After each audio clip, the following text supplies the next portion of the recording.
नमस्कार दोस्तों, आज हम पढ़ेंगे परागण या पोलिनेशन। ये एक ऐसी प्रक्रिया है जिसमें पुष्प के जो नर युग्मक होते हैं परागकण, उनका पुष्प के मादा भाग वर्तिकाग्र तक पहुंचने की क्रिया है। जिसमें जब परागकोश परिपक्व हो जाता है तो जो परागकण जो होते हैं परिपक्व होने के बाद में कहाँ पहुंच जाते हैं? पुष्प के वर्तिकाग्र पर। ठीक है, इस प्रक्रिया को हम कहते हैं परागण या पोलिनेशन। जो बीजधारी पौधे होते हैं उनमें लैंगिक जनन करने के लिए एक आवश्यक प्रक्रिया होती है। आइए देखते हैं किस तरह से होती है। एक बार फिर से डेफिनेशन देखिए। परागकोश से पराग कणों का उसी पुष्प या उसी जाति के दूसरे पुष्प के वर्तिकाग्र तक पहुंचने की क्रिया को परागण कहते हैं। परागण मुख्यतः दो प्रकार का होता है, स्वपरागण तथा परपरागण। स्वपरागण इसको कहते हैं सेल्फ पॉलिनेशन।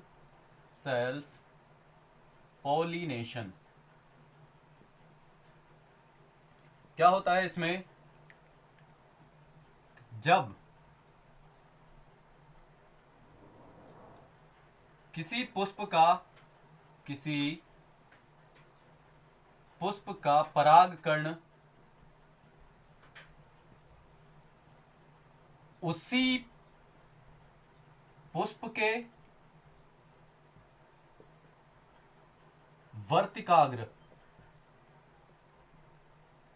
पुष्प के वर्तिकाग्र या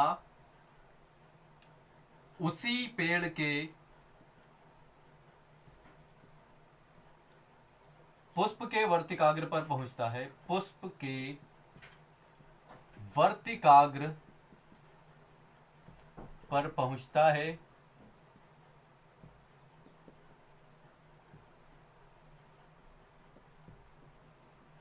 तब इसे स्वपरागण या सेल्फ पॉलिनेशन कहते हैं। कैसे होती है प्रक्रिया, आइए डायग्राम के माध्यम से देखते हैं। स्वपरागण में जैसे कि परागकोश से परागकोश जब परिपक्व हो जाता है, परागकोश के अंदर जब परागकण परिपक्व हो जाते हैं तो ये क्या होता है, इसमें प्रस्फुटन होगा। प्रस्फुटन होने के बाद में परागकण है प्रस्फुटन के द्वारा बाहर निकलेंगे और कहाँ पहुंचेंगे? पुष्प की वर्तिकाग्र पर। अब या तो ये इसी पुष्प के वर्तिकाग्र पर पहुंच सकता है या किसी अन्य पुष्प के इसी वृक्ष के किसी अन्य पुष्प के वर्तिकाग्र पर पहुंचेगा। जैसे कि यहाँ से परागकण निकलेंगे और निकल करके कहाँ पहुंचेंगे? इसी पुष्प की अन्य पुष्प के वर्तिकाग्र पर। इस तरह से जब परागण होता है तो इसको हम स्वपरागण या सेल्फ पॉलिनेशन कहेंगे। जैसे कि यहाँ पर आपने देखा, फिर से देखिए एक बार, यह है पुष्प का परागकोश। ठीक है, अब वृक्ष एक ही है और उसी वृक्ष का ये एक पुष्प ये है और एक पुष्प ये है। यहाँ पर जो परागकण बनेंगे, ये परागकण जब परिपक्व हो जाएंगे तो परिपक्व होने के बाद में उसी पुष्प के वर्तिकाग्र पर पहुंचेंगे या उसी वृक्ष के किसी अन्य पुष्प के वर्तिकाग्र पर पहुंचेंगे। इस क्रिया को कहते हैं सेल्फ पॉलिनेशन या स्वपरागण। किस तरह के पौधों में होगा? तो ये मिरेबिलिस तिलापा जैसे जो पौधे होते हैं उनमें इस तरह का परागण होता है, स्वपरागण या सेल्फ पॉलिनेशन होता है। सेल्फ पॉलिनेशन का महत्व क्या है? नेक्स्ट है इसका महत्व क्या है। इसके महत्व, स्वपरागण के महत्व।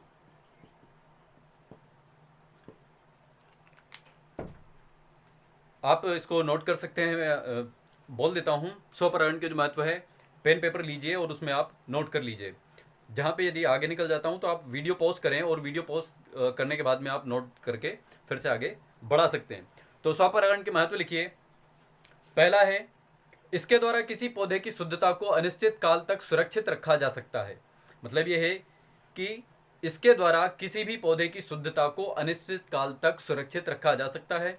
दूसरा महत्व है, इसमें परागकण कम खर्च होते हैं। मतलब यह है कि यहाँ पर परागकण कम खर्च होंगे, क्योंकि यहाँ से देखिए एक ही पुष्प के परागकण उसी पुष्प पे पहुंच रहे हैं या फिर उसी वृक्ष के किसी दूसरे पुष्प पे पहुंचेंगे। यदि तो इस तरह से जो परागकण है कम खर्च होंगे या इनको ज़्यादा दूरी ट्रेवल नहीं करनी पड़ेगी। तीसरा पॉइंट लिखिए, स्वपरागण में परागण होने की संभावना बहुत अधिक होती है, क्योंकि यहाँ पर वही बात आ जाती है, ट्रेवल कम करना पड़ेगा परागकणों को। नेक्स्ट पॉइंट लिखिएगा, पुष्प को आकर्षित होना, सुगंधित होना, मकरंद युक्त होना, इन सभी चीज़ों की आवश्यकता नहीं होती, क्योंकि यहाँ पर किसी भी प्रकार के माध्यम की आवश्यकता नहीं होती है, इसलिए यहाँ पे किसी भी प्रकार की आवश्यकता नहीं होगी, जैसे कि पुष्प का आकर्षित होना, सुगंधित होना, मकरंद युक्त होना आदि चीज़ों की आवश्यकता नहीं होगी। अब ये तो आपने महत्व देखे, महत्व में जो उसके लाभ हैं। अब स्वपरागण की क्या हानि होती है वो देखिए। पहली हानि, प्रत्येक पीढ़ी के बाद संतति कमजोर होती चली जाती है। नेक्स्ट है, नई जाति या किस्म बनने की संभावना यहाँ पर बिल्कुल खत्म हो जाती है, कम रहती है। तीसरा, समय के साथ रोगों के प्रति रोग प्रतिरोधक क्षमता कम हो जाती है। नेक्स्ट पॉइंट, नए लक्षण विकसित नहीं होते हैं। ठीक है, तो ये थे स्वपरागण के महत्व, उसके लाभ तथा हानि। अब नेक्स्ट जो टाइप का परागण है वो होता है परपरागण। आइए देखते हैं परपरागण।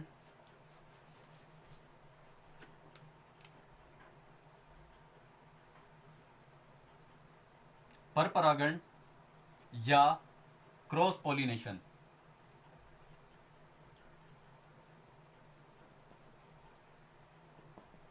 क्या होता है इसमें? जब किसी पुष्प के परागकण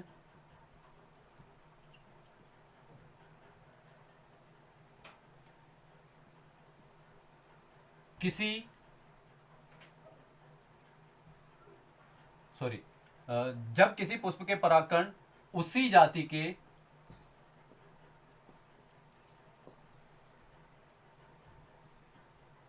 किसी अन्य वृक्ष या पौधे के पुष्प के वर्तिकाग्र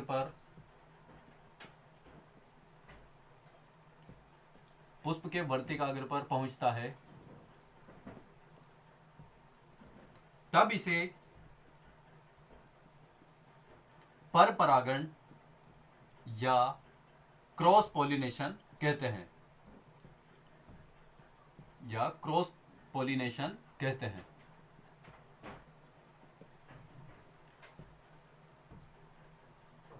देखते हैं इसको डायग्राम की हेल्प से किस तरह से ये होगा। जैसे कि अभी हमने देखा था यहाँ पर सेल्फ पॉलिनेशन, अब हम देखेंगे यहाँ पर क्रॉस पॉलिनेशन। देखिए, एक वृक्ष तो ये है और दूसरा वृक्ष हमें यहाँ पे अभी ड्रॉ कर लेते हैं, उसका कोई एक पुष्प है उसी जाति का, सेम स्पीसीज का। ठीक है, ध्यान रखना यहाँ पर कि उसी जाति का होना जरूरी है, ऐसा नहीं है कि किसी भी दूसरे पुष्प के या किसी भी जाति के पुष्प के साथ में ये परागण हो सकता है, सिर्फ उसी जाति के दूसरे पुष्प में इस तरह की क्रिया हो सकती है। ठीक है, एक पुष्प है। अब देखिए, यहां से परागकण निकलेंगे, यहाँ जो परागकण से जब परिपक्व होगा तो यहां से जब परागकण निकलेंगे तो ये उसी जाति के किसी दूसरे पुष्प की वर्तिकाग्र पर पहुंचेगा। ये यहाँ पे देखिए, यहां से आएंगे और यहाँ पर इस पुष्प की वर्तिकाग्र पर पहुंचेंगे, या फिर आप इस तरह समझ लीजिए, इस पुष्प का जो परागकण है, यहां से परागकण यहां से ट्रेवल करते हुए पहुंचेगा कहां पर? दूसरे पुष्प के वर्तिकाग्र पर। ठीक है, इस तरह से ये। तो यहां पर आपने देखा कि जब किसी पुष्प के परागकण उसी जाति के किसी अन्य पौधे के पुष्प के वर्तिकाग्र पर पहुंचता है, तब इसे परपरागण या क्रॉस पॉलिनेशन कहते हैं। आशा करता हूं आपको क्रॉस पॉलिनेशन की जो प्रोसेस है इजीली समझ में आ गई होगी। अब इसके क्या महत्व हैं नोट कर सकते हैं आप। परपरागण के महत्व, परपरागण के द्वारा नई किस्म की उत्पत्ति हो सकती है, बिल्कुल होती है, तो नोट करेंगे आप। परपरागण द्वारा नई किस्म की उत्पत्ति होती है, इसके द्वारा बनने वाली संतति जीवन संघर्ष में ज्यादा सफल होती है। जो भी इसके द्वारा संतति बनेगी वो जीवन संघर्ष में ज्यादा सफल होगी।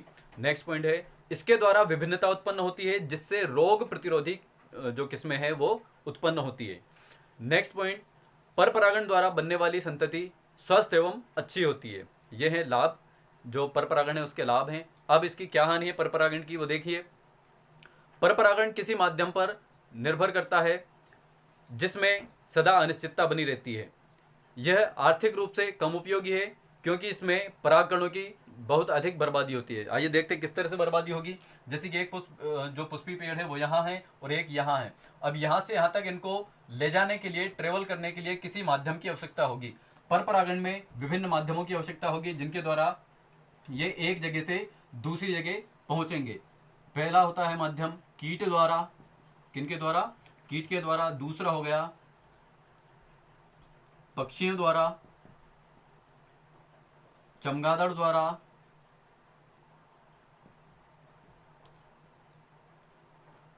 जल के द्वारा और वायु के द्वारा। इन सारे माध्यमों के द्वारा जो परागकण है एक जगह से दूसरी जगह ट्रेवल करते हैं, तब कहीं पे जाकर के इनका जो वर्तिकाग्र पर पहुंचते हैं। तो यहाँ से यहाँ तक इतनी सारी लंबी दूरी तय करने पर यहाँ पे कई सारे जो परागकण हैं सही जगह पर नहीं पहुंच पाते हैं। इस तरह से इनकी बर्बादी होती है। तो कहा जा सकता है कि आर्थिक रूप से ये कम उपयोगी होते हैं और इसके द्वारा अवांछनीय लक्षण आ सकते हैं या अच्छे लक्षणों की हानि हो सकती है। ठीक है, जो लक्षण हम नहीं चाह रहे हैं वो लक्षण भी इसके द्वारा आ सकते हैं। तो ये था महत्व परपरागण का।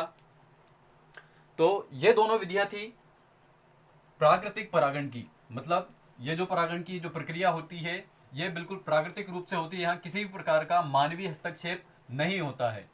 तो आपने देखा अभी तक पोलिनेशन जो होता है दो प्रकार से होता है, स्वपरागण एवं परपरागण। ठीक है, ये दोनों कृत्रिम प्राकृतिक विधियां हैं। और अब हम पढ़ते हैं परागण की कृत्रिम विधियां। ठीक है, परागण की कृत्रिम विधि, इसको हम कहते हैं कृत्रिम परागण। क्या कहेंगे इसको? कृत्रिम परागण। कृत्रिम परागण इसको इंग्लिश में कहेंगे आर्टिफिशियल पोलिनेशन। इसमें क्या होता है, यह विधि अच्छी नस्ल बनाने में प्रयोग की जाती है। जब हमें अच्छी नस्ल बनानी होती है, नई कोई भी नया पौधा तैयार करना होता है जिसमें कि हम चाहते हैं कि कोई अच्छे गुण आए, तो उसके लिए यह विधि प्रयोग लाई जाती है।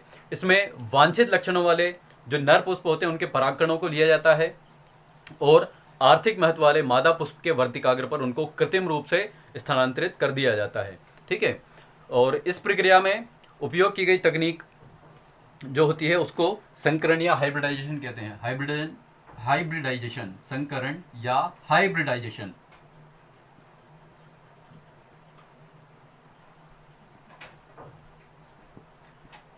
ठीक है, संकरण द्वारा ये प्रक्रिया पूर्ण कराई जाती है।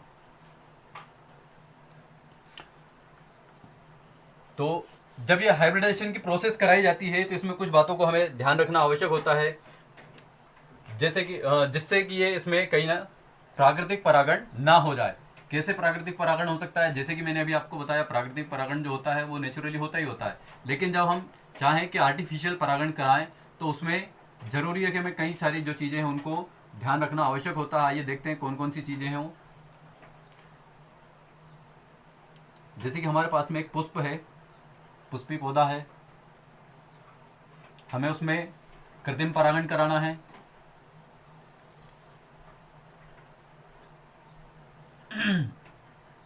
तो जब हम उसमें कृत्रिम परागण कराएंगे तो जब ये कली अवस्था में होता है तभी इसके जो मादा भाग होता है इसको या तो जिलेटिन से या किसी पॉलीथीन के द्वारा ढक देते हैं।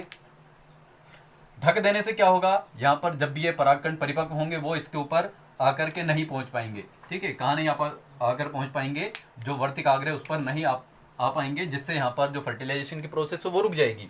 ठीक है, एक तो प्रक्रिया ये हो गई। ठीक है, कि इसमें क्या किया कि जो मादा भाग है उसका वर्तिकाग्र है उसको हमने क्या कर दिया, ढक दिया। जब इसको हम इस तरह से ढक देते हैं तो इसको हम कहते हैं बैगिंग। क्या कहेंगे इसको? बैगिंग या बोरा वस्त्रावरण। बोरा वस्त्रावरण।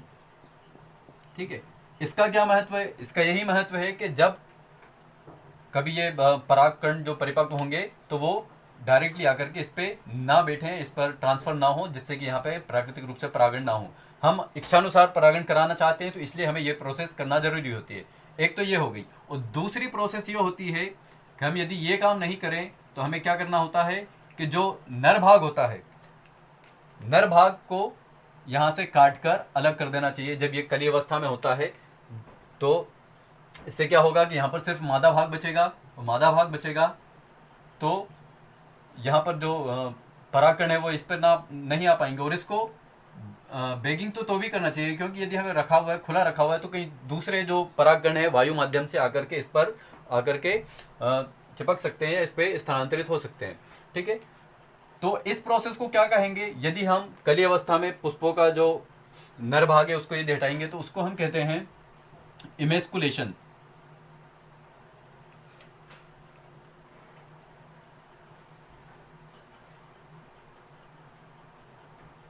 इमेस्कुलेशन, या इसको हिंदी में कहेंगे विपुंसन। ठीक है, एक शब्द में पूछे जाने वाले क्वेश्चन होते हैं या फिर जो बहुविकल्पीय प्रश्न होते हैं उनमें ये चीज़ें पूछी जाती है कि पुष्प के नरभाग को हटाना क्या कहलाता है। कई बार एग्जाम में आया भी हुआ है, इसको याद रखना। इमेस्कुलेशन या विपुंसन, यदि पुष्प के नरभाग को हटाएंगे, और यदि जो पुष्प का जो मादा भाग है उसको यदि हम ढकेंगे तो उसको क्या कहेंगे? उसको बैगिंग या बोरा वस्त्रावरण कहेंगे। ठीक है, इस तरह से हमने देखी जो परागण है किस तरह से होता है और उसकी विधियाँ क्या क्या है। जो परागण है उसकी दो विधियां हैं, स्वपरागण एवं परपरागण। ये प्राकृतिक विधियां हैं। इसके अलावा एक और विधि होती है कृत्रिम परागण की, जिसमें कि मानव अपने वांछित गुणों को प्राप्त करने के लिए कृत्रिम रूप से परागण कराता है। ठीक है, तो ये सारी विधियां हैं, अच्छे से इनको पढ़ लीजिएगा, नोट कर लीजिएगा। टॉपिक से रिलेटेड कुछ क्वेश्चंस हैं जो कि कई बार कॉम्पिटिशन एग्जाम में पूछे जाते हैं, कई बार बोर्ड एग्जाम में पूछे जाते हैं। जैसे कि जो ऑब्जेक्टिव टाइप क्वेश्चन होते हैं, एमसीक्यूज होते हैं, उनमें ये पूछे जाते हैं। जैसे कि पहला क्वेश्चन है, परागकोश का वर्तिकाग्र से पहले परिपक्व होना क्या कहलाता है? तो याद रखना, इसको प्रोटेंड्री कहा जाता है। मैं लिख देता हूं यहाँ पे प्रोटेंड्री। ठीक है, परागकोश का वर्तिकाग्र से पहले परिपक्व होना प्रोटेंड्री कहलाता है। अब दूसरी चीज है वर्तिकाग्र की ग्राहिता का परागकोश के स्फुटन से पहले ही समाप्त हो जाना। मतलब ये है कि जो वर्तिकाग्र है इसकी जो ग्राहिता है, ग्राहिता से मतलब ये है कि इसके जो परागकोश से जो परागकण निकलेंगे उनको ग्रहण करने की जो क्षमता है उसका परागकोश के फटने से पहले ही समाप्त हो जाना। ऐसा समझ में, इसका एक निश्चित टाइम होता है, तब तक के लिए इसकी ग्राहिता रहती है। यदि उस टाइम पीरियड के अंदर यहाँ पे परागकण आएंगे तो ही आगे की प्रोसेस होगी, फर्टिलाइजेशन की प्रोसेस होगी। अदरवाइज इसका जो टाइम है, ग्राहिता का टाइम है, वो यदि निकल गया तो यहाँ पर परागकोश यदि लेट हो जाता है फटने में तो यहाँ पर फिर जो फर्टिलाइजेशन की प्रोसेस है वो नहीं हो पाती। तो उसको क्या बोलते हैं? उसको बोलते हैं प्रोटोगाइनी। लिख देता हूं उसको भी यहाँ पर मैं, प्रोटोगाइनी। ठीक है, याद रखना इन शब्दों को, कई बार कॉम्पिटिशन एग्जाम में पूछे जाते हैं। फिर नेक्स्ट क्वेश्चन है, कली अवस्था में द्विलिंगी पुष्प के परागकोश को काटकर हटा देना। ठीक है, इसका मैंने अभी बताया है। इसका जो जवाब है मेरे को आप कमेंट बॉक्स में देंगे, पीछे बोर्ड पे लिखा भी हुआ है, यदि आप सही से देखें तो आपको बिल्कुल दिख जाएगा। इमेस्कुलेशन उसका आंसर है। ठीक है, बता दिया मैंने। ठीक है, नेक्स्ट क्वेश्चन, परागकण की बाहरी भित्ति किस पदार्थ की बनी होती है? पिछले वीडियोस में हमने इसको कवर किया है, आज फिर सुन लीजिए एक बार कि जो परागकण होते हैं, ठीक है, कहाँ बनते हैं? परागकोश के अंदर बनते हैं। इनकी जो सबसे बाहरी भित्ति होती है, एक्साइन जो होती है, किस चीज की बनी होती है? तो वो बनी होती है स्पोरोपोलेनिन की। स्पोरोपोलेनिन की। ठीक है, बहुत हार्ड मटेरियल होता है, कई वर्षों तक पड़ा रहता है तो भी ये खराब नहीं होता है। इसका जैविक विघटन या जैविक अपघटन नहीं होता। याद रखना, जो स्पोरोपोलेनिन होता है इसका जैविक अपघटन नहीं होता है। ठीक है, तो ये परागकण की जो परागकण होते हैं इसके अंदर से ये जो निकलते हैं परागकण, इनकी सबसे बाहरी भित्ति जो आउटर लेयर होती है वो बनी होती है स्पोरोपोलेनिन की। तो ये थे क्वेश्चंस जो कि आप अच्छे से याद कर लीजिएगा, कई बार कॉम्पिटिशन एग्जाम में आपसे ये पूछे जाते हैं। ठीक है, थैंक्स फॉर वॉचिंग।